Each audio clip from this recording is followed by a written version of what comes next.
जय राधा माधव कुंज बिहारी।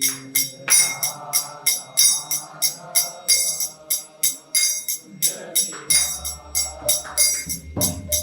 राधा माधव कुंज बिहारी।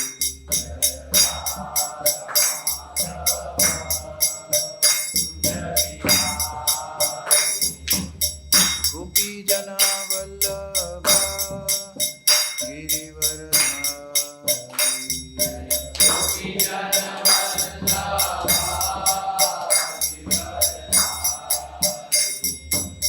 गोपी जना वल्लभ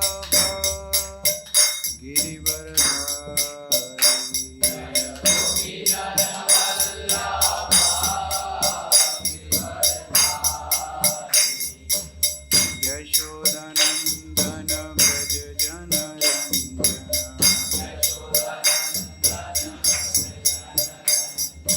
यशोदानंदन व्रज जनरंजन।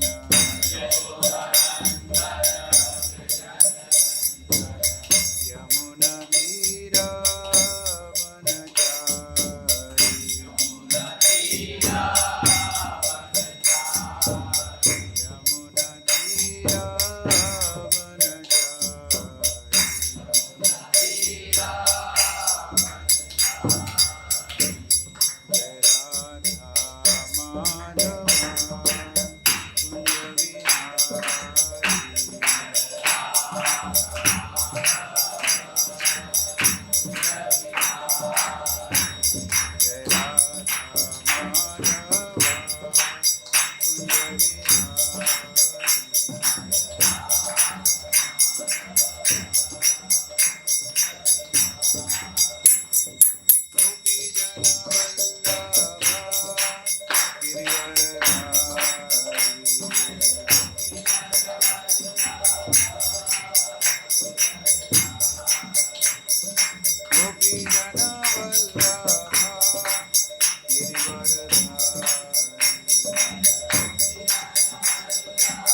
जयं विष्णुपाद परमहंस परिव्राजकाचार्य अष्टोत्तर शत श्रीमद् अभय चरणारविंद भक्ति वेदांत स्वामी श्रील प्रभुपाद की।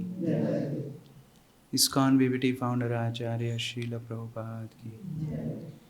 जयं विष्णुपाद परमहंस परिव्राजकाचार्य अष्टोत्तर शत श्रीमद् श्रील भक्ति सिद्धांत सरस्वती ठाकुर की। अनंत कोटि वैष्णव वृंद की। नामाचार्य श्री हरिदास ठाकुर की। प्रेम से कहो श्री कृष्ण चैतन्य प्रभु नित्यानंद श्री अद्वैत गदाधर शिवासादि गौर भक्त वृंद की। श्री श्री राधा कृष्ण गोप गोपिका श्याम कुंड राधा कुंड गिरि गोवर्धन की। श्री श्री राधा मदन मोहन की। श्री श्री कृष्ण बलराम की। श्री जगन्नाथ बलदेव सुभद्रा महारानी की। श्री प्रहलादेश नरसिंहदेव भगवान की। पतित पावन गौर निताय की। श्री जन्माष्टमी महामहोत्सव की। निताय गौर प्रेमानंदे। All glories to assembled devotees. All glories to Shri Shri Guru and Shri Gauranga. All glories to Srila Prabhupada.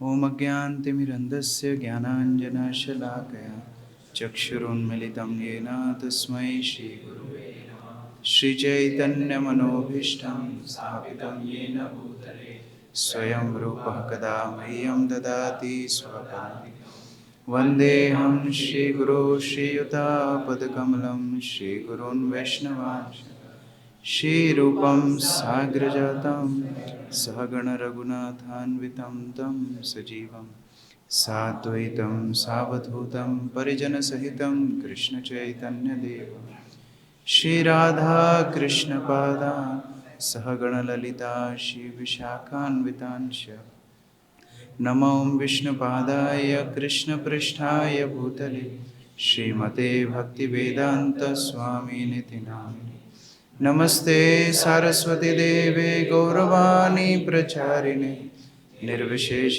शून्यवादी पाश्चात्य देशतारिणे जय श्री कृष्ण चैतन्य प्रभु नित्यानंद श्री अद्वैत गदाधर श्रीवासादि गौर भक्तवृंद हरे कृष्णा कृष्णा कृष्णा हरे हरे हरे राम राम राम हरे हरे।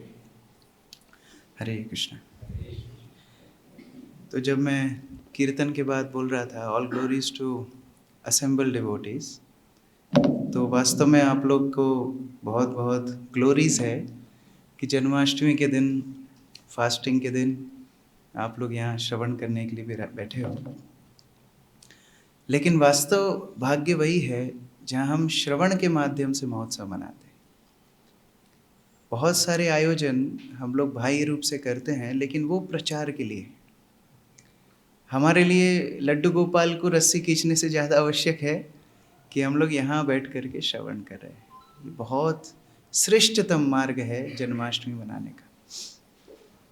जब श्रील प्रभुपाद न्यू वृंदावन में थे और न्यू वृंदावन का समुदाय केवल शुरू ही हो रहा था, उस समय पर श्रील प्रभुपाद अपने सभी भक्तों को एक साथ इकट्ठा करते हैं और एक साथ इकट्ठा करके श्रील प्रभुपाद रात में, अभी तो फिर भी टाइम अच्छा रखा है 11 से 3, फिर भी आधी एनर्जी है आप लोगों के अंदर।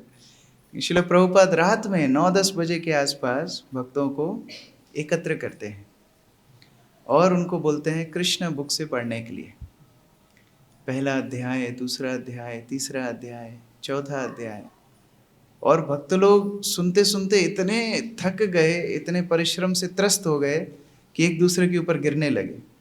फिर भी प्रभुपाद की रुचि थी और सुनने की। प्रभुपाद बोलते हैं this is the best way to celebrate Janmashtami, जहाँ हम लोग श्रवण के माध्यम से कृष्ण को दर्शन करते हैं। इसलिए शास्त्र का एक और नाम दर्शन है। शास्त्र को दर्शन बोला जाता है क्योंकि भगवान के दर्शन शास्त्र के माध्यम से होते हैं। माया मुग्ध जीवन ही स्वतः कृष्ण ज्ञान, अतएव कृष्ण कोइलो वेद पुराण। हमें मायाबद्ध जीवन में, भौतिक जगत में कृष्ण का स्वतः स्फूर्ति नहीं होगी। हमारे लिए जन्माष्टमी और कष्टप्रद हो जाएगी। अरे बाप रे, वैसे संडे को आता था तो बढ़िया फीस्ट मिल जाती थी, वैसे अगली संडे फीस्ट का मेन्यू छोले कुलचे इमली चटनी है, पहले से ही बता रहा हूँ। तो हम लोग विचार करते हैं कि जन्माष्टमी हमारे लिए और कठिन बन गई। क्यों? सुबह से आए हुए हैं, सेवाएं भी हैं, इतने आयोजन भी कर रहे हैं। फिर वैसे तो मंदिर में हम लोग नाच लेते थे, आनंद उठाते थे, अभी भीड़ भी इतनी है। हर तरह से हमें असुविधा जान पड़ेगी अगर भौतिक दृष्टि से इस महोत्सव को देखने का प्रयास करेंगे। लेकिन जब आध्यात्मिक दृष्टि से इसको देखने का प्रयास करेंगे तो ये महोत्सव, वास्तविक महोत्सव हमें अनुभव होगा। और इसलिए ये सत्र बड़े महत्वपूर्ण है, जहाँ अलग अलग भक्त आकर के आपकी कृष्ण सेवा स्मरण में आपकी मदद कर रहे हैं। तो बहुत सारे सिद्धांत आप सुनोगे और आगे कृष्ण मुकुंद प्रभु भी ब्रह्मा प्रार्थनाएं बताने वाले हैं। तो मैंने सोचा सिद्धांत छोड़ के थोड़ी लीलाएं सुनाता हूँ, तो जिससे आपका समय भी 1 घंटा निकल जाए और आप लोग सोए भी नहीं, और कृष्ण के प्रति थोड़ा सा माधुर्य हमारे हृदय में जागृत हो। जब हम छात्र थे, स्कूल के छात्र थे, तो हमने गुरु महाराज को एक बार प्रश्न पूछा था कि गुरु महाराज, ये काम वासनाएं हृदय से कब जाएंगी? इतनी प्रबल काम वासनाएं हैं और हम आध्यात्मिक मार्ग में प्रवेश करते समय यही सुनते हैं कि पहले अनर्थों का दमन, लेकिन ये काम वासनाओं से मुक्त व्यक्ति कैसे होगा? तो हम अपेक्षा कर रहे थे गुरु महाराज कोई बड़े सिद्धांत बताएंगे कि आप तपस्या करो या खाना पीना सरल करो या सुबह जल्दी उठो, ठंडे पानी से नहाओ, इत्यादि इत्यादि। बट गुरु महाराज ने उत्तर देते हुए बोला कि just fall in love with Krishna, केवल कृष्ण से प्रेम करना आप सीखो। और कैसे कृष्ण से प्रेम आप कर सकते हो? जब आप कृष्ण के विषय में श्रवण करते हो, जब आप कृष्ण के विषय में चिंतन करते हो, तो आपको पता पड़ता है वो कितने कितने शक्तिशाली हैं, कितने सुंदर हैं, कितने समर्थ हैं, कितने करुणावान हैं, कितने औदार्यपूर्ण हैं। और ये श्रवण करने से कृष्ण के प्रति आसक्ति जागृत होती है। हम किसी वस्तु से कब आकर्षित होते हैं? जब उसके विषय में श्रवण करते हैं। इसलिए पर्याप्त मात्रा में, या ऐसा बोला जाए मात्रा पर्याप्त से भी ज़्यादा हो, इतना श्रवण करना चाहिए। और जब ऐसे श्रवण की विधि उत्कृष्ट होती है, तब भागवत के माध्यम से, शास्त्रों के माध्यम से, श्रवण के माध्यम से जीव कृष्ण के प्रति रति जागृत करता है। इसीलिए श्रवण बहुत महत्वपूर्ण है। कई बार अलग अलग धर्मों में भगवान को अलग अलग रूपों से वर्णित किया जाता है।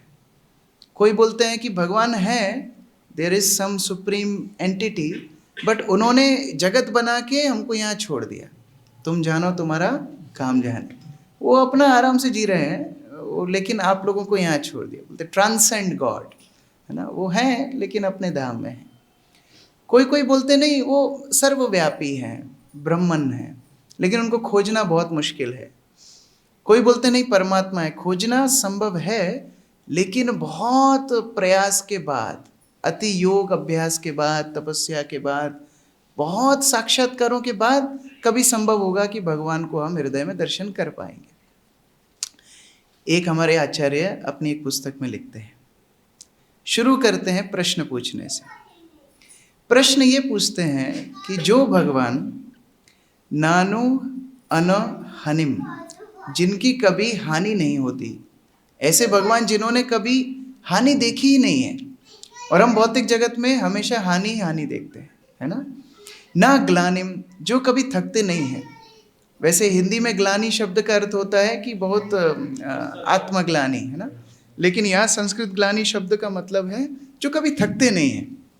हम थक जाते हैं, गुरु पूजा वाला 10 मिनट एक्स्ट्रा खींच दे तो साइड में खड़े हो जाते हैं। हम थकते हैं, लेकिन वो थकते नहीं हैं।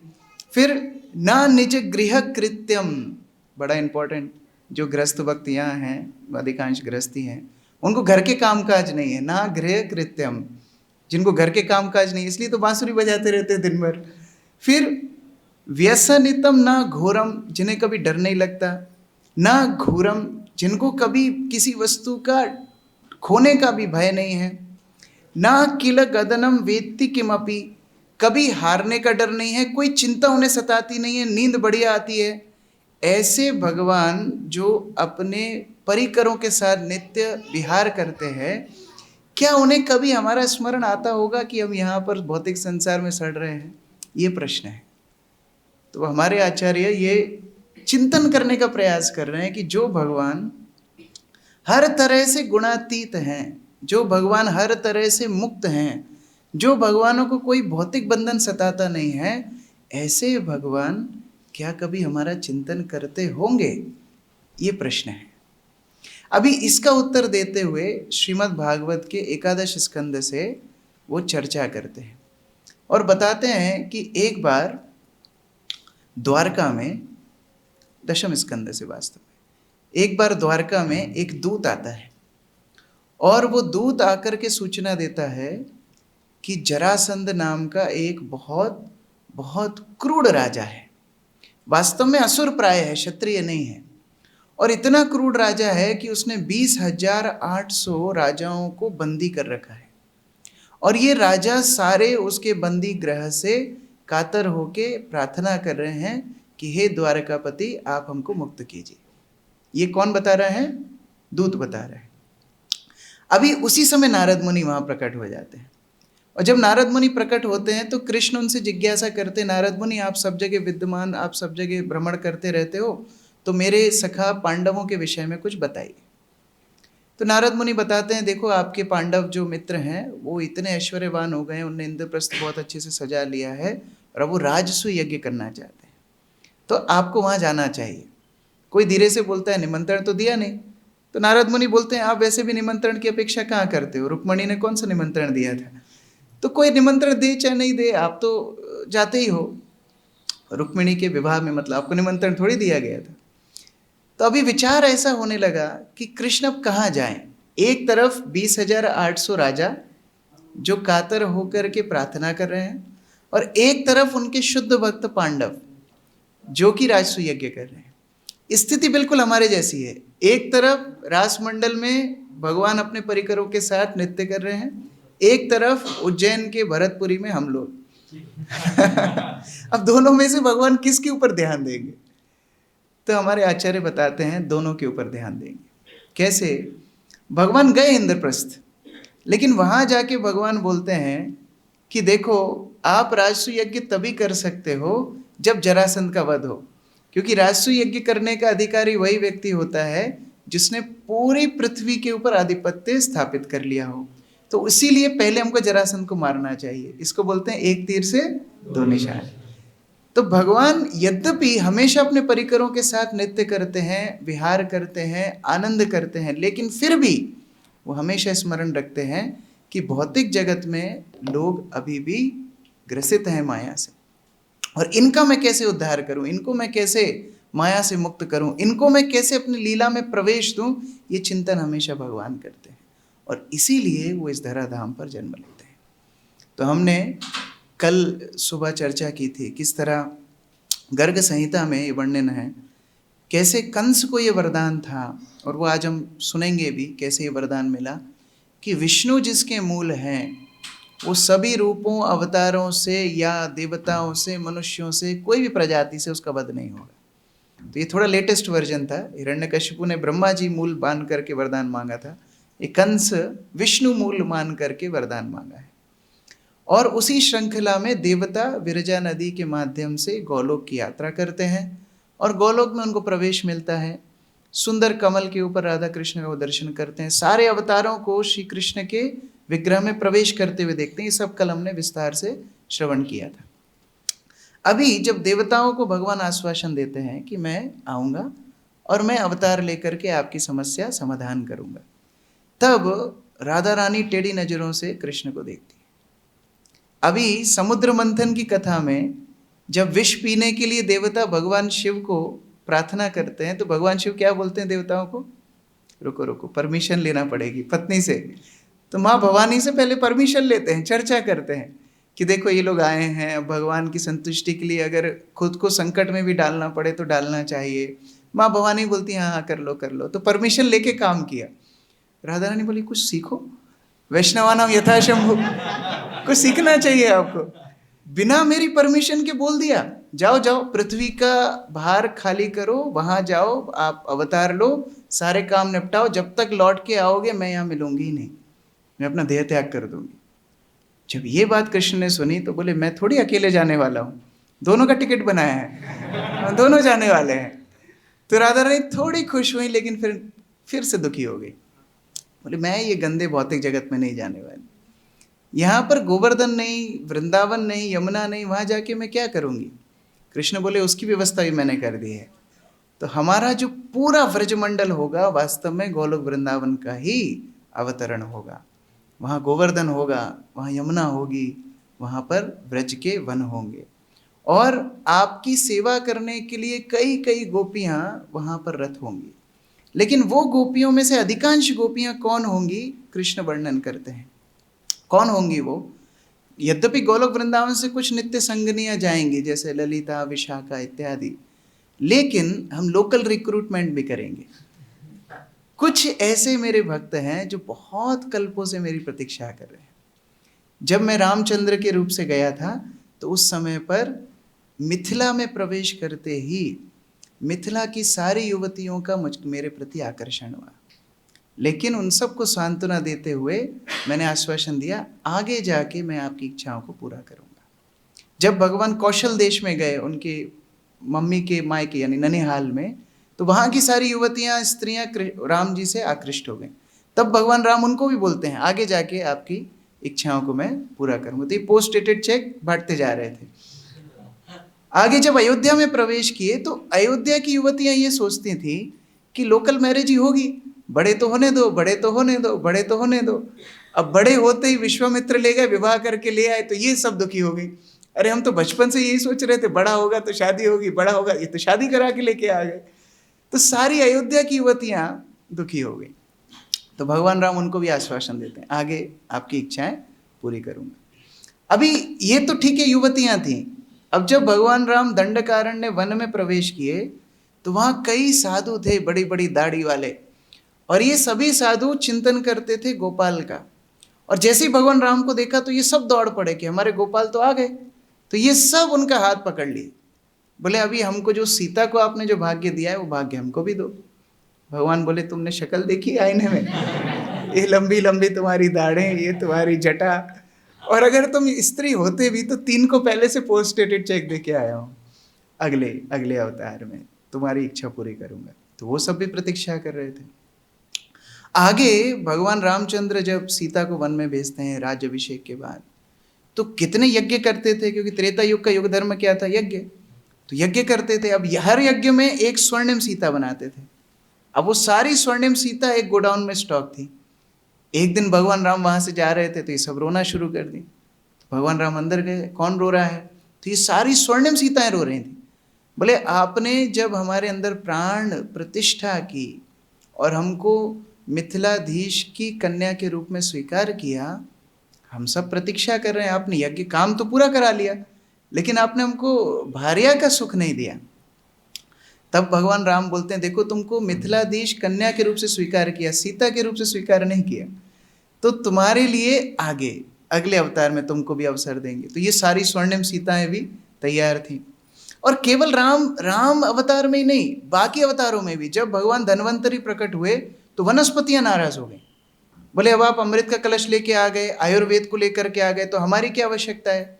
वनस्पतियां बड़ी नाराज हो गई। पहले जैसे हनुमान जी एक वनस्पति को कहाँ से लेकर के आए थे, लेकिन आयुर्वेद के आने से लोग काली मिर्ची कूट कूट के काढ़ा पी लेंगे, तो हमारी आवश्यकता ही नहीं पड़ेगी, तो क्या करें? ये नाराज हो गई। तो धन्वंतरी उनको बोलते नहीं नहीं, मैं आपको विशेष रूप विशेष वरदान दूंगा।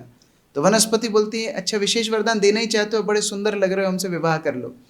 धन्वंतरी बोलते फिर तो हो गई मेरी मेडिकल डिपार्टमेंट बंद, अगर आपकी सेवा मैं करूंगा तो लोगों की सेवा नहीं कर पाऊंगा, तो आगे मैं अवतार लूंगा तब आप बनना। अच्छा ये तो फिर भी मानवीय रूप थे। जब भगवान मत्स्य रूप में आए, अब मछली आकर्षक तो लग सकती है, लेकिन आज तक कोई ऐसी महिला नहीं होगी जिसने बोला होगा ये मछली से मैं विवाह करूंगी, है ना?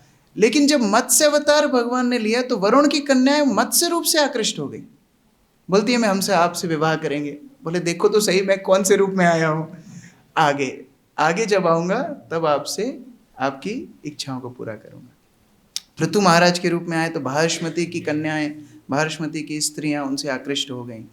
जब नर नारायण के रूप में आए तो इंद्र ने अप्सराएं भेजी नर नारायण को अपने पद से भ्रष्ट करने के लिए, तो नारायण ने अपनी जांघों से कई अप्सराओं को प्रकट किया, और वो अप्सराएं जो स्वर्ग से भेजी गई अप्सराएं थीं उनके सामने इतनी सुंदर थी कि इंद्र की भेजी गई अप्सराएं उनके सामने कॉकरोच दिख रही थी। तो इतनी सुंदर अप्सराएं। अभी भगवान बोलते हैं जाओ तुम स्वर्ग में जाके इंद्र की सेवा करो। तो ये फिर बोलने लगे अरे हम तो आपकी जांघों से प्रकट हुए, आपकी सेवा के लिए आप हमको इंद्र के पास भेजते हो, हम आपके साथ रहना चाहती हैं। बोलते आगे एक ऐसा अवतार लूंगा, जितने पोस्ट डेटेड चेक है सबको मैं कैश करूंगा। जब भगवान वामन देव के रूप में सुतल लोक में गए, वहां की कन्याएं, और तो और जब शेष के रूप में आए तो जो नाग स्त्रियां थी, नाग कन्याएं थी, वो भी आकृष्ट हो गई, उनको भी बोला मैं बाद में दूंगा। तो बहुत सारे वरदान दिए। तो राधा रानी को कृष्ण बोलते हैं ये सब आने वाली हैं। ऐसा बताते हैं केवल जब रास शरद पूर्णिमा के दिन भगवान ने किया था तो उस दिन 100 करोड़ गोपियों तक काउंटिंग कर पाए, उसके बाद काउंटिंग छोड़ दी कि अभी काउंटिंग नहीं हो पाएगी।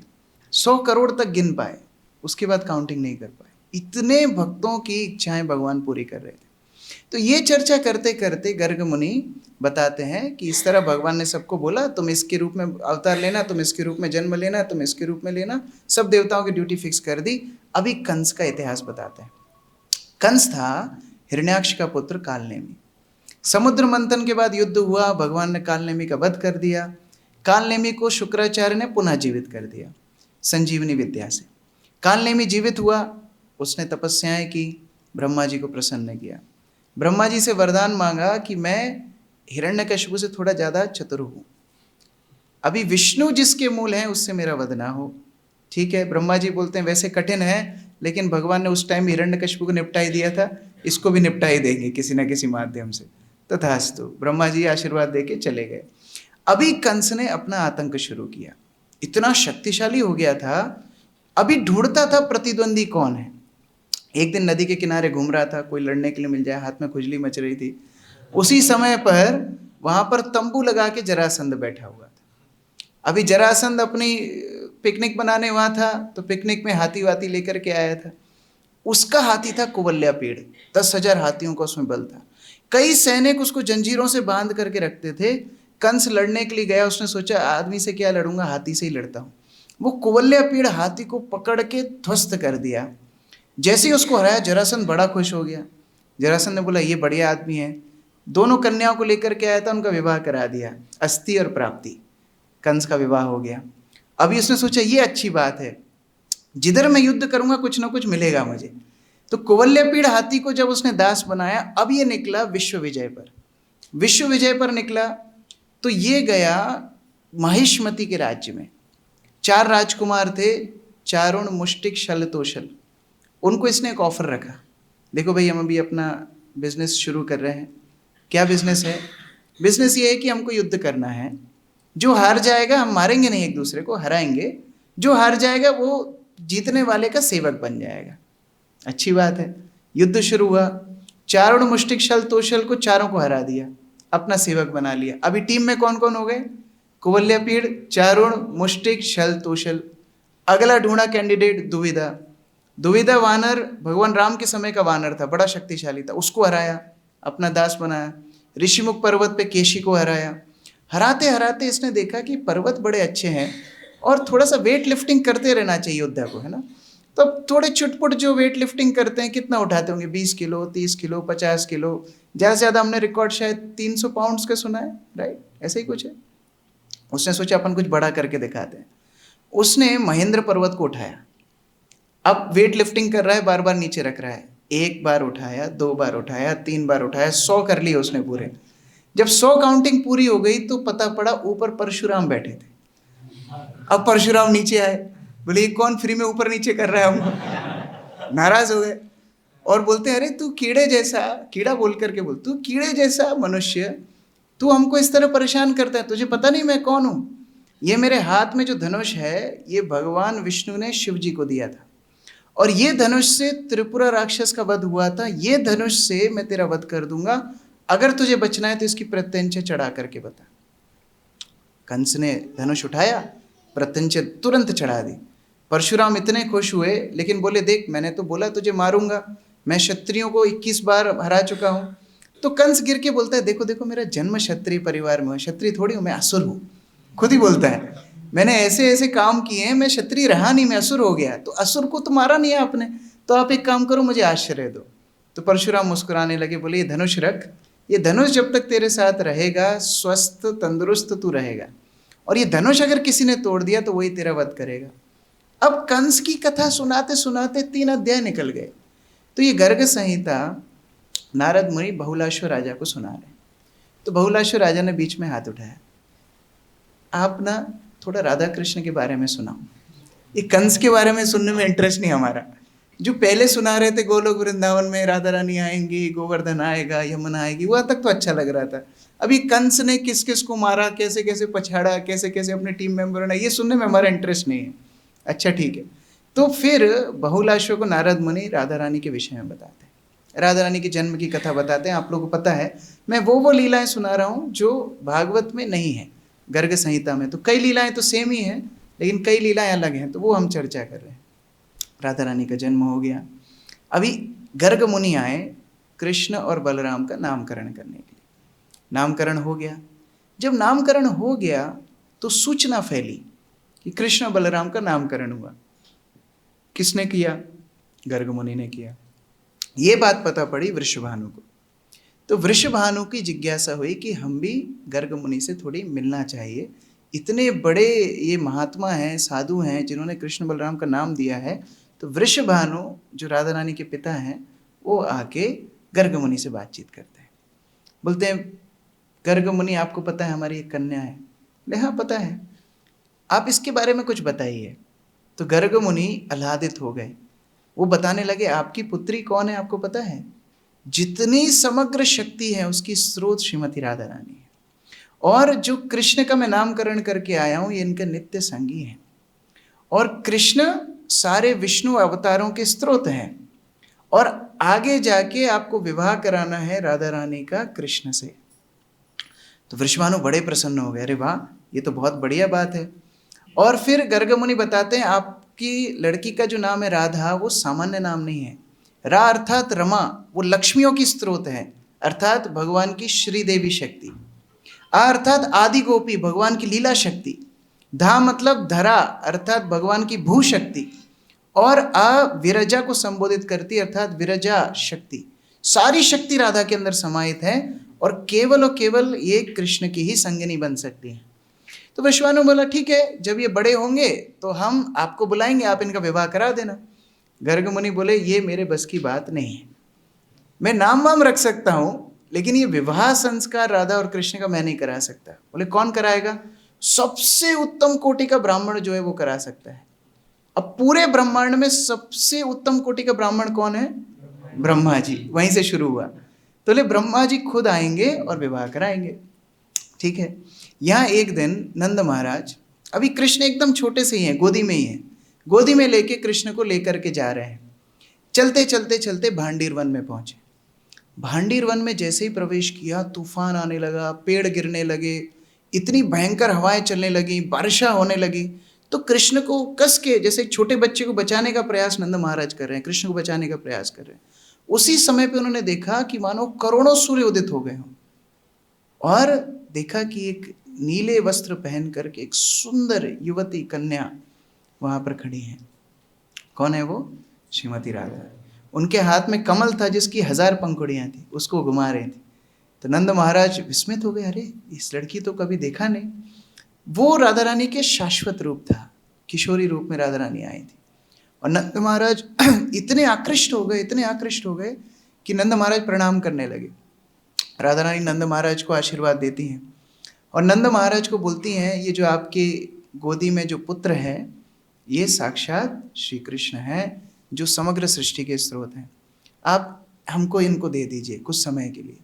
नंद महाराज तो आह्लादित थे, वो क्रंदन करने लगे, राधा रानी के चरणों में गिर गए। और राधा रानी नंद महाराज से इतनी प्रसन्न थी कि आप मांगिए, आपको क्या चाहिए। अभी जो नंद को कृष्ण पुत्र रूप से मिले हैं, वो क्या वरदान मांगते हैं पता है?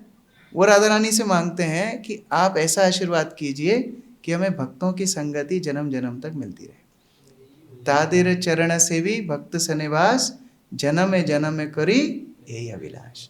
राधा रानी नंद महाराज को आशीर्वाद देती हैं और कृष्ण को गोदी में लेकर के कुंज में प्रवेश करती हैं। तब कृष्ण फिर किशोर बन जाते हैं। अभी दोनों युवा युवती बन गए हैं। अभी दोनों को पूरा वन स्वागत करता है, सुंदर कुंज बनता है, वहां पर वेदी पे दोनों बैठते हैं। ब्रह्मा जी आकर के विवाह संस्कार करते हैं। अब विवाह संस्कार में संस्कार करते करते कन्यादान का प्रश्न उठता है। कन्यादान कौन करेगा? तो ब्रह्मा जी बोलते, कौन है कन्यादान करने वाला, कौन है? भगवान बोलते हैं, आप ही कर दो, आप ही बूढ़े से दिख रहे हो। तो ब्रह्मा जी बोलते हैं, ये कन्यादान नहीं, ये मैया दान है, ये कन्या थोड़ी है, ये तो हमारी माता है। फिर भी कृष्ण बोलते, किसी को तो करना है, आप कन्यादान करो। उन्होंने कन्यादान किया और तब राधा कृष्ण का वहाँ विवाह संपन्न हुआ। ठीक है। ब्रह्मा जी को दक्षिणा रूप से शुद्ध भक्ति राधा रानी ने प्रदान की। अभी उस भांडीर वन में राधा कृष्ण बहुत सारी लीलाएं करते हैं। जैसे एक लीला होती है रेसलिंग। कल भी हम चर्चा कर रहे थे, कृष्ण को मल्ल युद्ध बड़ा पसंद है। तो अब मल्ल युद्ध किससे करें? राधा रानी से बोले, आप ही हमसे लड़ाई करो। राधा रानी बोलती, देखो फालतू ये सब गेम मत खेलो, छोटा वो शतरंज वतरंज खेलो, आपकी कम बेइज्जती होगी। बोले बेइज्जती? और हमारी बेइज्जती। मैं, तुम्हें पता है सारी शक्ति का स्रोत हूँ, ऐश्वर्य से समग्र से, सारी सुनाया होगा। राधा रानी बोलती नहीं करो, शुरू करते हैं लड़ाई। और लड़ाई करते, मल्ल युद्ध करते करते राधा रानी ने उठा के कृष्ण को नीचे पटक दिया। अभी जो आसपास में गोप गोपी थे वो आके हंसने लगे, और गोप विशेषता इतना असम्मान महसूस किए, बोले तूने पूरी नाक नीचे कर दी, तुझे एक युद्ध में, एक मल्ल युद्ध में तू नहीं हरा पा रहा है, कंस को कैसे हराएगा, वो पूरा विश्व विजय करके आया, तूने हमारी नाक नीचे कर दी। कृष्ण बोले नाक नीचे मेरी थोड़ी हुई। बोले क्यों? बोले जब राधा रानी ने मुझे पटका तो मेरी नाक कहाँ थी? ऊपर। और राधा रानी मुझे देख रही थी तो उसकी नाक हुई नीचे, तो उसकी नाक नीचे हुई, मेरी नाक थोड़ी नीचे हुई। बाप रे। लेकिन बार बार, अभी दोबारा से शिशु बन गए, बाद में नंद महाराज के पास चले गए, राधा रानी भी कन्या, छोटी सी कन्या बन गई, वो भी वृषभानु के पास चली गई। अब ये बड़ी जब होने लगे, बार बार योग माया ऐसा मैजिक करती थी कि राधा और कृष्ण को ये लगता था कि हम एक दूसरे से कभी मिले ही नहीं, ये बार बार जादू होता था। तो एक दिन राधा रानी ललिता सखी से बात करती है कि ललिता, मैं ना 3 लोगों से बहुत आकृष्ट हूँ, ये 3 लोग मुझे बड़ा परेशान करते हैं। कौन? बोले एक तो ना वो सपने में काला काला सा आता है, वो नाचता है, वो अलग अलग मुद्राएं बनाता है, वो मुझे हंसाने का प्रयास करता है। एक तो वो चित्रलेखा को बुलाया, ड्राइंग बनाई, बोले ये था, हाँ यही है। दूसरा, मुझे ना कुछ ध्वनि सुनाई देती है बांसुरी की, एक तो वो मुझे बहुत आकृष्ट करती, पता नहीं कौन बांसुरी बजाता है जिससे मैं आकृष्ट होती हूँ। और तीसरा एक है कृष्ण नाम, जब भी कोई एक कृष्ण नाम उच्चारण करता है तो मैं आकृष्ट हो जाती हूँ। ललिता सखी बोलती है वो 3 आदमी नहीं, एक ही आदमी है, वो जो सांवरा तुमको दिखता है वही बांसुरी बजाता है और उसी का नाम है कृष्ण। तो राधा रानी बोलती क्या ऐसा हो सकता है हम उनसे मिल सके? देखते हैं, आयोजन करते हैं। यहाँ श्री कृष्ण भी चिंतित हैं कि हमने सुना है एक वृषभानु की कन्या है, उनसे हमको मिलना चाहिए। तो गोपीगण राधा रानी को लेकर के आती हैं और बोलती हैं आपको कृष्ण से मिलना है, हमने सुना है उसके लिए एक व्यक्ति है जो आपको मिलवा सकती है, वो है वृंदा देवी। तो राधा रानी तुलसी महारानी की आराधना करती है, जो हम रोज सुबह गाते हैं, जो तुम्हारे शरण लोए तार वांछा पूर्ण हो। सारी इच्छाएं पूर्ण करती हैं, और वो इच्छाएं क्या पूर्ण करती हैं? कृष्ण को प्रदान कर देती है। तो राधा रानी वृंदा देवी की पूजा करती हैं। एक दिन कृष्ण कुंज में घूम रहे हैं और उनको खबर मिली कि जो वृषभानु कन्या से वो मिलना चाहते हैं वो कुंज में आई है। अभी मिले कैसे?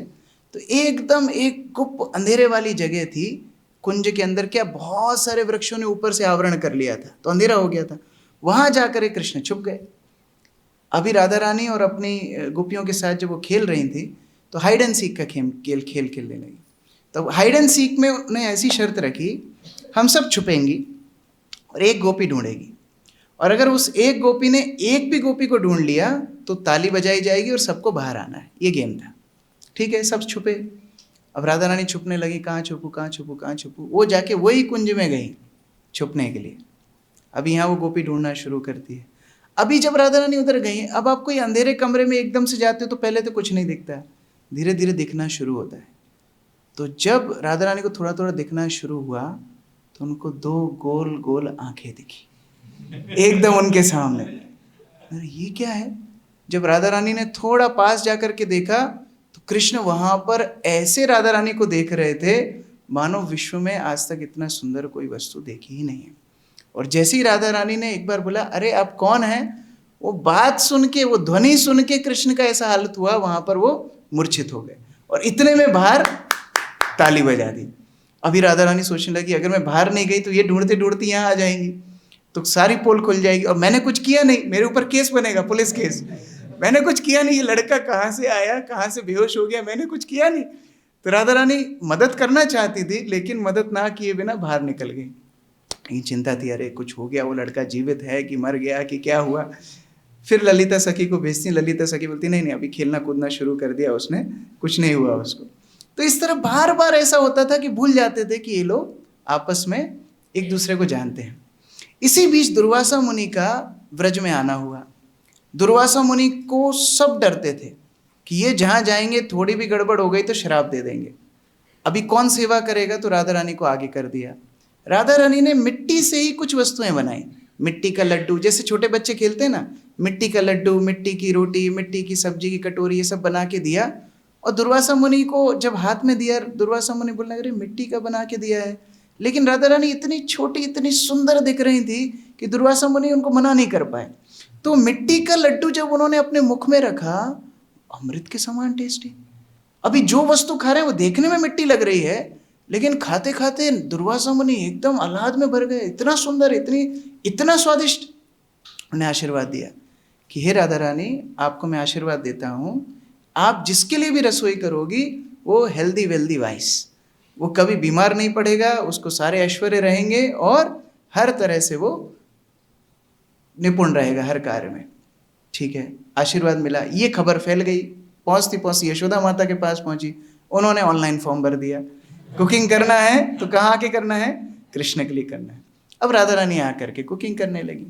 एक दिन माता यशोदा ने सोचा ये रोज आती है रसोई करने, क्यों ना इसका विवाह कृष्ण से करा दिया जाए, अच्छा आइडिया है। राधा रानी को बुलाया, बेटी अब तुम बड़ी हो गई हो, तुम्हें विवाह का सोचना चाहिए।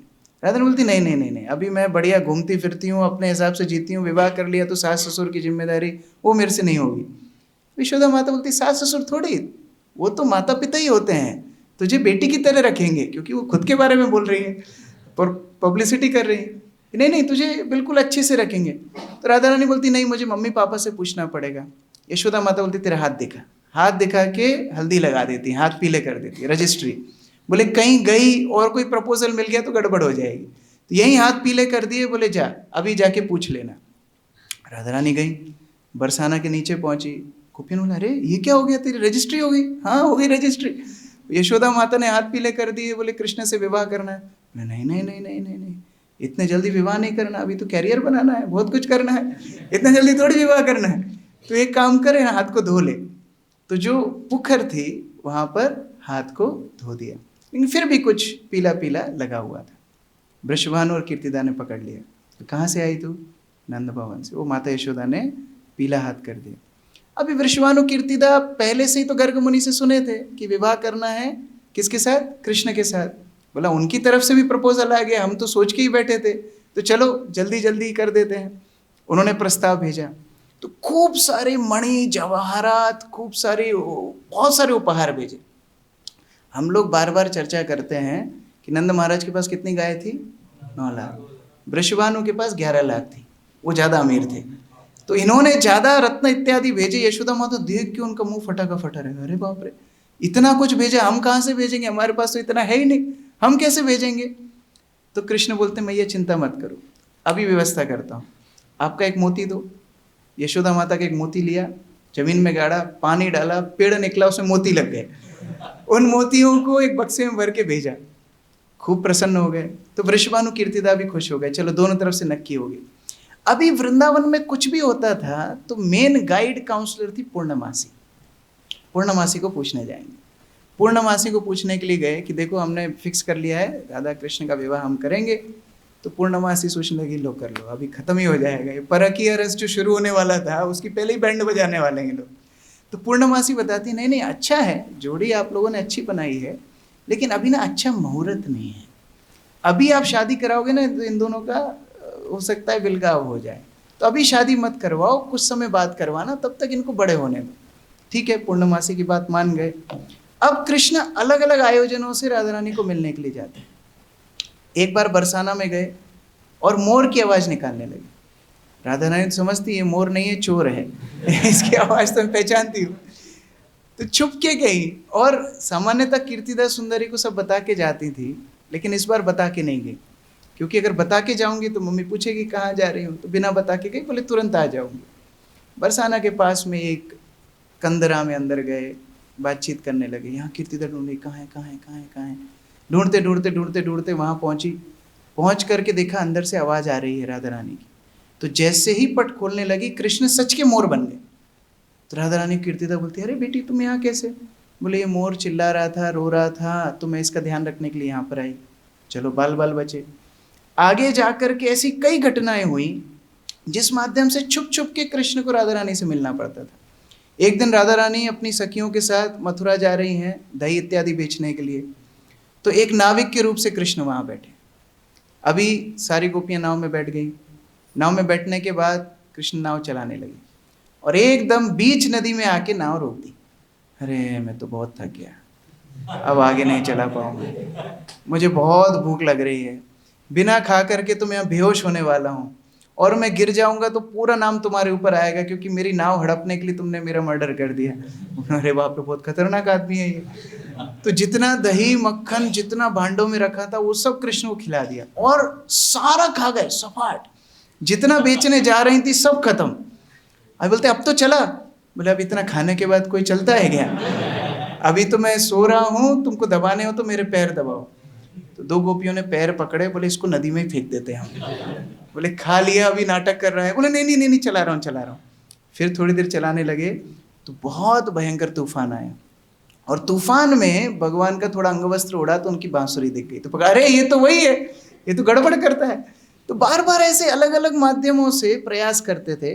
गुरु महाराज बताते हैं कि एक दिन कृष्ण ने फिर राधा रानी को बोला, अरे ये डेली का नाटक है, इतना छुप छुप के आना पड़ता है मिलने के लिए, इतना डर इतना एडवेंचर होता है, एक काम करते हैं सच में विवाह कर लेते हैं ना, let's get married. Guru Maharaj बोलते हैं, राधा रानी आंसर देती है, नहीं नहीं, if will get married life will become boring, शादी नहीं करेंगे, तो ऐसे ही चलने दो। क्या किया जाए क्या किया जाए। ब्रह्म विमोहन लीला हुई। ब्रह्म विमोहन लीला में भगवान सारे सखागणों का, ब्रज में जितने बालक थे उनका रूप धारण करते हैं और सारे बछड़े भी बन जाते हैं। तब पूर्णमासी सोचती है ये सही मौका है। पूर्णमासी घोषणा करती है अभी सही मुहूर्त आ गया है, जिसको जिसको जिससे विवाह करवाना है फटाफट करवा दो। तो सारी गोप कन्याओं का विवाह वास्तव में किससे हुआ? कृष्ण के साथ ही हुआ। सबका विवाह हो गया। उस समय राधा रानी का विवाह करा दिया अभिमन्यु से। अभी अभिमन्यु भगवान की छाया है, लेकिन लीला दृष्टि में ये अभिमन्यु कौन है? राधा रानी का पति है। अब अभिमन्यु के साथ विवाह हो गया, अभी तो और समस्या बढ़ गई। पहले तो माता पिता से छुप के जाना पड़ता था, अब पति से, सास से और ननद से, तीनों से बच करके राधा रानी से मिलना है। क्या करें? डेली का नाटक, रोज नया नया नाटक।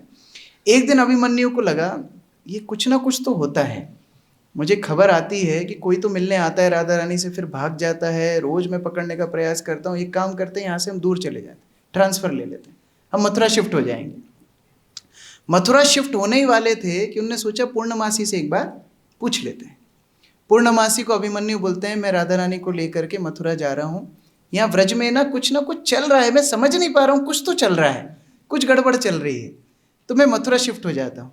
पूर्णमासी बोलती है, तू मथुरा शिफ्ट होना बहुत अच्छी बात है, तुझे पता है राधा रानी की एक बहन है चंद्रावली, उसका पति बहुत अमीर हो गया, बहुत अमीर हो गया। हाँ कैसे? यहाँ एक गौरी देवी की मूर्ति है, उसकी पूजा करते करते वो चंद्रावली का पति बहुत अमीर हो गया, तो तू राधा रानी से पहले वो गौरी देवी की पूजा तो करवा ले, फिर मथुरा में बढ़िया सेठ बन के रहना। मैंने बोला ये बढ़िया आइडिया है। राधा रानी को बोला, राधा रानी कल से रोज जाना, वो गौरी देवी का मंदिर है, वहाँ जा करके रोज पूजा करके आना, हमें चंद्रावली के जैसे अमीर बनना है। स्वतंत्रता मिल गई। अभी रोज राधा रानी आए, वहाँ कृष्ण आकर के मिले। एक दिन चंद्रावली की एक सखी ने देख लिया, सीधे गई, अभिमन्यु रंगे हाथों पकड़ लो, वहाँ दोनों हैं। अभिमन्यु दौड़ा दौड़ा दौड़ा दौड़ा आया। राधा रानी को सूचना मिली। राधा रानी ने बोला, कृष्ण अभी हम क्या करेंगे? बोले चिंता मत करो। कृष्ण वहाँ गौरी देवी की प्रतिमा में प्रवेश कर गए। अभी आया अभिमन्यु, अभी राधा रानी आरती उतार रही है, बढ़िया पूजा कर रही है। अभिमन्यु देखता है, अरे यहाँ तो कोई है नहीं, तो कृष्ण है नहीं। राधा रानी बोलती, माता को प्रणाम करो। अभिमन्यु माता को प्रणाम करता है। अभी कृष्ण को ना अंदर खलबली मचने लगी, कुछ तो करना चाहिए, अभिमन्यु को मजा चखाना चाहिए। तो गौरी देवी वहां से बोलना शुरू करती है, अभिमन्यु तुम्हारी जान को खतरा है, तुम्हारी जान को बहुत बड़ा खतरा है। अभिमन्यु बोलता है, क्या हुआ माता, बताओ क्या हुआ, बताओ। अब कृष्ण को आगे आइडिया नहीं आ रहा खतरा कैसे है। तो कृष्ण बोलते हैं, वो तुम्हें वृंदा देवी बताएंगी। अभी पास में वृंदा देवी की मूर्ति थी। अभिमन्यु बोली, आप बताओ क्या हुआ, मेरी जान को खतरा कैसे? वृंदा देवी भगवान को देखते, अरे कहाँ फंसा, मैं क्या बोलूं अभी आगे। बोला, तुमको कृष्ण, वृंदा देवी बोलती, तुमको कृष्ण 2 दिन में गला काट के मार देगा। बोले अरे ये थोड़ी बोलना था और समस्या कर दी। वृंदा देवी बोली, मेरे को जो समझ में आया बोल दिया मैंने, 2 दिन में तुम्हारा कृष्ण गला काट के मार देगा। अभी अभिमन्यु बोला, बाप रे बाप, ये तो बहुत खतरनाक आदमी है, क्या करें क्या करें, आप ही कुछ समझ। अब राधा रानी भी चिंतित हो गई। राधा रानी बोलती है अरे माता आप बताइए मेरे पति का किसी तरह से बच जाए। तो गौरी देवी बोलती हैं इसको बोलो ये कसम खाए इसको जाना हो तो जाए, राधा रानी मथुरा में नहीं जाएंगी, केवल ब्रज में ही रहेंगी और रोज मेरी पूजा करने आएंगी। जब ऐसा करेगा तो तुम्हारी जान बच जाएगी। अभिमन्यु बोलता है मेरी 100 पीढ़ी तक मैं यहीं रहूंगा, कहीं नहीं जाऊंगा, यहीं पर राधा रानी आपकी सेवा करेंगी। एक दिन राधा रानी कुंज में जाती हैं। कुंज में बहुत सुंदर व्यवस्था वृंदा देवी करती हैं, कृष्ण मिलने के लिए आते हैं। अभी वहां से कुटिला जा रही थी। कुटिला राधा रानी की ननद है। कुटिला ने देख लिया। अब कुटिला फिर गई अभिमन्यु को बुलाने, अभिमन्यु को लेकर के आई। फिर राधा रानी चिंतित हो गई, अभी क्या करें, अभी क्या, अभी तो गौरी देवी भी नहीं है। बोले गौरी देवी बनना मेरे लिए थोड़ा डिफिकल्ट था। क्यों? क्योंकि मैं हूं काला और गौरी देवी है गोरी, नाम ही है गौरी। लेकिन एक देवी में आसानी से बन सकता हूं, वो कौन है? काली, क्योंकि मुझे ज्यादा मेहनत नहीं करनी। तो वहां पर पड़े हुए वस्त्र वस्त्र लपेट लपाट के एकदम जीप निकाल के कृष्ण खड़े हो गए काली देवी के रूप। अभी अभिमन्यु आया। अभिमन्यु देखता है राधा रानी फिर आरती कर रही है। राधा रानी को देख करके कुटिला को बोलता है अरे तू हमेशा परेशान करती है, तो बढ़िया आराधना कर रही भगवती की, कितनी सुंदर तरह से पूजा कर रही है। तब काली देवी बोलती है अभिमन्यु आज के बाद राधा रानी को परेशान किया तो मैं तेरे को मार दूंगी। नहीं नहीं नहीं नहीं नहीं, नहीं मैं बिल्कुल परेशान नहीं करूंगा। रोज इस तरह कहानी चलती थी। अभी ये तो बाहर मिलने की बात थी। धीरे धीरे भगवान अब घर में भी जाने लगे। राधा रानी का ससुराल था जावत। एक दिन राधा रानी के पति अभिमन्यु आए नंद भवन में, कुछ चर्चा करने नंद महाराज से बिजनेस की। तो यशोदा माता बहुत सारे आभूषण एक बक्से में रख रही थी। उन्होंने सोचा कि वो राधा रानी के साथ विवाह तो करवा नहीं पाई, लेकिन इतनी अच्छी लड़की थी, रोज आती थी या रसोई करती थी, उसको कुछ भेंट भेजना चाहिए। क्या भेजें क्या भेजें क्या भेजें, बहुत सारी चीजें एक बक्से में रखने लगी। तब कृष्ण आए, मैया मैया मैया मेरे लिए बॉक्स बना रही हो? नहीं तेरे लिए नहीं है। दाऊ जी के लिए बना रही हो? नहीं उनके लिए भी नहीं है। किसके लिए? राधा रानी के लिए। कृष्ण को आइडिया मिल गया। कृष्ण ने बाहर से एक व्यक्ति को बुलाया कि मैया को बुलाओ। वो बाहर से बोलता मैया बाहर आओ, मैया बाहर आओ। मैया बाहर गई, इतनी देर में उन्होंने सारे आभूषण नदी में फेंके, खुद बैठ गए, लॉक करवा दिया। अभी अभिमन्यु को यशोदा माता ने वो दिया, बोले ये बक्सा है, बहुत भारी है, इसको ले जाओ और राधा रानी को भेंट दे देना। अभिमन्यु सोचने लगा ये बढ़िया है, ये बक्से तो बहुत भारी लगता है। उठाने का प्रयास किया, 4-5 लोगों से उठवाया, और जब वो बक्से का आंकलन करने लगा तो अभिमन्यु सोचने लगा इसके जितने हीरे जवाहरात होंगे ना उनको मैं बेच दूंगा और बेच करके खूब सारी हजारों लाखों गाय खरीद लूंगा। खूब मनोकल्पनाएं करते करते गया, जटिला के सामने रखा तो जटिला भी बोले इतना तो दहेज में भी नहीं आया था जितना यशोदा ने बेच दिया, अभी इसको उठाएगा कौन? अभिमन्यु को जिम्मेदारी दी, एक काम करो इसको उठा के राधा रानी के बेडरूम में रख दो। क्यों? वहां से खोल के जो चाहिए निकालती रहेगी, वहां से इस्तेमाल करेगी। तो खुद पतिदेव उठा करके उसको रख करके गए, और जैसे ही वो बाहर गया राधा रानी खोल के देखा, उसमें से सरप्राइज भगवान कृष्ण बाहर आए। तो इस तरह रोज राधा रानी और कृष्ण मिला करते थे। अभी जब श्री कृष्ण और राधा रानी की इतनी सुंदर लीलाएं व्रज में चल रही थी, तभी भगवान को एक अनुभव हुआ कि अगर मैं इस प्रेम को हजारों लाखों गुना बढ़ाना चाहता हूं तो मुझे व्रज से जाना चाहिए, और वहां से विरह लीला शुरू होती है। तो गर्ग संहिता में और भी अन्य अन्य शास्त्रों में हमारे आचार्यों ने फिर विरह लीला का वर्णन किया है। क्योंकि राधा कृष्ण इतने आसक्त एक दूसरे से थे, जब उनका विरह हुआ तो राधा रानी कृष्ण के विरह में जो भाव प्रकट करती हैं वो हमारी परंपरा का सिद्धांत है। तो यद्यपि सामान्य परंपराएं भी वृंदावन में है, आप वृंदावन जाओगे रामानुज परंपरा भी मिलेगी, आपको निम्बार्क परंपरा भी मिलेगी, अलग अलग परंपराएं मिलेंगी, लेकिन वो राधा तत्व को ही नहीं जानते। और राधा तत्व को कोई जाने भी तो राधा तत्व के विरह को जानना और भी दुर्लभ है। उस विरह को लेकर के श्री चैतन्य महाप्रभु हमारी परंपरा में आते हैं, और वो चैतन्य महाप्रभु जो लीला यहाँ पास श्रवण कर रहे हो राधा कृष्ण की, उसको केवल एक सूत्र रूप से हमको दे देते हैं। हम भी, जो मैंने शुरुआत में बताया था, हमें भगवान उपेक्षा नहीं करते हैं। हमें भी याद रखते हुए कि मैं व्रज में इतना आनंद कर रहा हूँ, लेकिन ये भौतिक जगत के निवासी मेरी लीला में कैसे प्रवेश कर पाएंगे, तो इनको मैं एक कैप्सूल बना करके मेरे व्रज प्रेम को दे देता हूँ। और वो कैप्सूल क्या है? हरे कृष्णा कृष्णा कृष्णा हरे हरे, हरे राम राम राम हरे हरे। इसीलिए राधा कृष्ण की लीलाओं को सुनना, प्रवेश करना, चाहे हमारा अधिकार हो चाहे ना हो, लेकिन जब हम चैतन्य महाप्रभु की सिद्धांत का पालन करते हैं, उनकी परंपरा में अपनी साधन भक्ति करते हैं, तो वही फल हमको मिलता है जो ब्रजवासियों को मिलता है। और इसीलिए प्रतिदिन जो अपनी माला पे हरिनाम का जप करते हैं, वास्तव में ये व्रज प्रेम को हम प्राप्त कर रहे हैं और उसी माध्यम से हम राधा कृष्ण की संगति कर रहे हैं।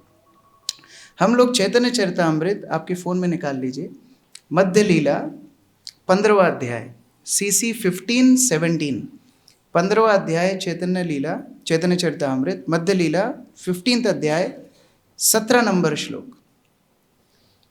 इधर से हम लोग पाठ करेंगे कि जब श्री चैतन्य महाप्रभु अपने भक्तों के साथ जन्माष्टमी मनाते थे तो वो कैसे जन्माष्टमी मनाते थे। मिला सबको?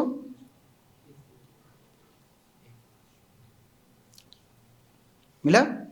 चैतन्य चरितामृत 15वां अध्याय 17वां श्लोक। जय जय श्री चैतन्य जय नित्यानंद, जय जय श्री चैतन्य जय नित्यानंद, जय द्वैत चंद्र जय गौर भक्तवृंद, जय द्वैत चंद्र जय गौर भक्तवृंद। आप बजाओ। कृष्ण जन्म जात्रा दिने नंद महोत्सव, गोपवेश हैल प्रभु लैया भक्त सब। तो चैतन्य महाप्रभु जगन्नाथपुरी में क्या करते थे, कृष्ण जन्माष्टमी के दिन सभी भक्तों को इकट्ठा करते थे और व्रज को स्मरण करते हुए सबको गोप वेश में तैयार करते थे, सब तुम गोप बन जाओ। उसके बाद दधि दुग्ध भार सबे निज स्कंदे करी, महोत्सव स्थाने अइला बोली हरि हरि। तो सबको एक डंडा देते थे, एक डंडे में एक तरफ एक मटका, एक तरफ एक मटका, एक में दूध एक में दही, और वो डंडे को हाथ में लटकाते थे। सब अद्वैत आचार्य से लेके नीचे तक सब भक्त लोग, और वेश धारण करके महोत्सव के लिए एक सब इकट्ठे होते थे और साथ में बोलते थे हरि हरि। कनाई कनाई कुटिया अच्छे नंद वेश धरी, जगन्नाथ महती है छेन ब्रजेश्वरी। तो कन्हैया कुटिया नाम के एक भक्त नंद महाराज के गेटअप में आता है और जगन्नाथ महती यशोदा के रूप में आती है। आपने प्रताप रुद्र और मिश्र काशी,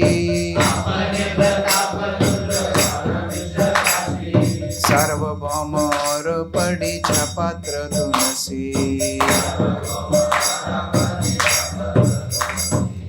यहाँ सब लैया प्रभु करे नृत्य रंग,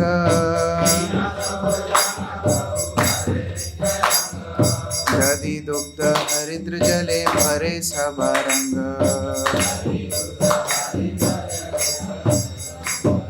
उस समय राजा प्रताप रुद्र, काशी मिश्र, सार्वभौम, जगन्नाथ मंदिर के पडीछा सब आते हैं और महाप्रभु सबके साथ नृत्य करते हैं और एकदम व्हाइट वॉश जैसे होता है वैसे भक्तों को दूध दही माखन में पूरा लेपन कर देते हैं। अद्वैत कहे सत्य कही ना करी हो कोप,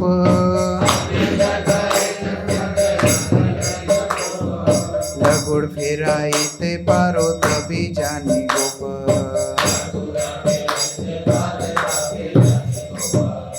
अद्वैत आचार्य बोलते हैं नौटंकी तो आप अच्छी कर रहे हो, लेकिन वास्तविक गोप तब मानूंगा आपको जब आप ये लकड़ी हाथ में लो, इसको घुमा के बताओ जैसे श्री कृष्ण घुमाते थे, अलग अलग मुद्रिकाएं बना करके इसको घुमाते थे। अगर वो घुमा के बताओगे तब मानूंगा आप गोप हो। गुस्सा मत होना, लेकिन वास्तविक गोप अभी आप नहीं हो। तबे लगुड़ लैया प्रभु फेराई ते लगिला, बार बार आकाशे फेली लुपिया धरिला। शिरेर ऊपरे पृष्ठे सम्मुखे दुई पाशे, पाद मध्य मध्ये फिरायला गुड देखी लोक हाशे। अभी महाप्रभु स्वयं छड़ी लेकर के उछाल रहे हैं, आकाश में उछालते हैं, कभी सिर के ऊपर से, कभी नीचे से, कभी सम्मुख, कभी दोनों तरफ से, हर तरह से घुमा घुमा करके लकड़ी को घुमाते हैं। तब सभी लोग बहुत हंसते हैं। अलात चक्रेर प्राय लगुड़ पीराय, देखी सर्वलोक चित्ते चमत्कार पाए। हे मत नित्यानंद फिराए लगुड़ा,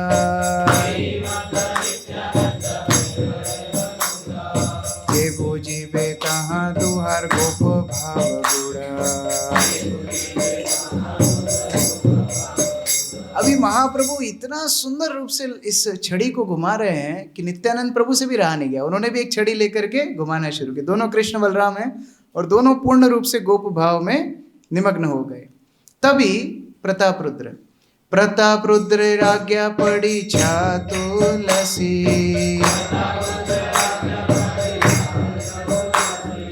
जगन्नाथेर प्रसाद वस्त्र एक लयाशी। बहुमूल्य वस्त्र प्रभु मस्तके बांधिला,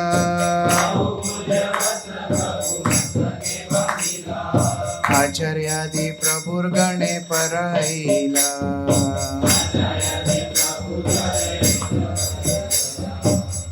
अभी जब ड्रामा होता है ना, तो ड्रामा में एक रिहर्सल ऐसी होती है जो कॉस्ट्यूम पहन के होती है ना, उसको क्या बोलते हैं लास्ट जो बोलते हैं, फुल ड्रेसअप रिहर्सल जो होती है।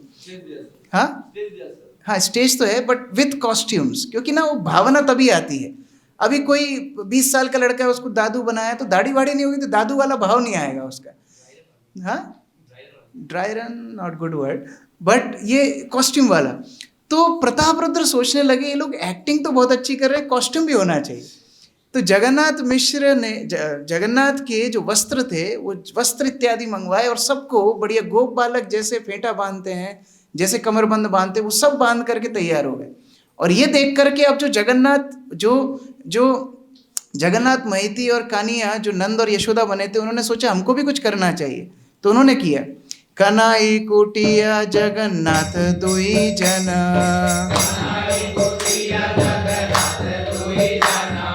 आवेशे विलाइला घरे छिला जत धना। तो ये एक्टिंग में इतना डूब गए यशोदा और नंद महाराज के, कि घर में जितना कुछ था वो सब ला करके बांटने लगे। इनको लगा कि अभी नंदोत्सव चल रहा है तो हमको बांटना पड़ेगा। देखी महाप्रभु बड़ो संतोष पाइला, माता पिता ज्ञाने दोहे नमस्कार कैला। अभी महाप्रभु को इतना आनंद आया, ये सब कुछ बांट दिया इन्होंने घर में। तो आज हमारे स्काई स्टॉल में नित्य सेवा ऑप्शन ओपन है, आप लोग भी नंद और यशोदा के भाव में सब कुछ लुटा सकते हो। इतने खुश हुए चैतन्य महाप्रभु, इतने खुश हुए कि महाप्रभु दोनों को माता पिता समझ करके प्रणाम करें। परम आवेशे प्रभु आइला निज घर,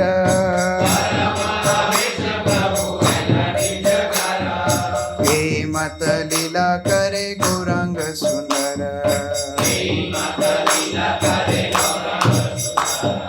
हरे कृष्णा कृष्णा कृष्णा हरे हरे, हरे राम राम राम हरे हरे।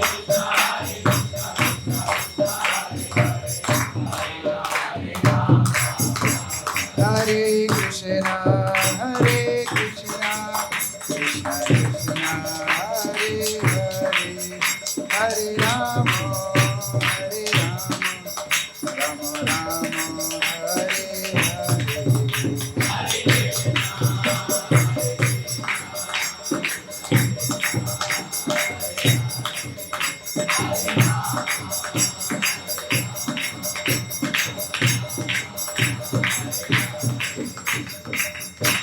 इस तरह चैतन्य चरितामृत का सुंदर पाठ है जहाँ चैतन्य महाप्रभु जन्माष्टमी मना रहे हैं।